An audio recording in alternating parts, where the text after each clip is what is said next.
আসসালামু আলাইকুম প্রিয় দর্শক, আমি আলমগীর হোসেন সবসময় আপনাদের সাথে নতুন নতুন ভিডিও নিয়ে হাজির থাকি।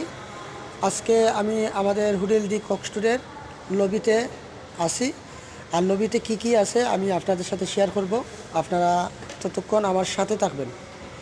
আর এখানে প্রথমেই দেখাচ্ছি আমি আমাদের মানে চা কফির জন্য যে পানিগুলো ফুটানো পানি থাকে, এই দেখেন আমি সব খুলে খোলামেলা দেখাচ্ছি। আমি দেখাইতেছি দর্শক, আপনারা দেখতে পারতেছেন এখানে হচ্ছে আমাদের কফি মিল, এখানে হচ্ছে কফি, এখানে হচ্ছে আমাদের মিল্ক পাউডার, আর এখানে হচ্ছে আমাদের সুগার। আর এখানে কী সুন্দর করে খাপ সাজানো গুছানো। তো প্রিয় দর্শক, আপনারা দেখেন এখানে আছে। আর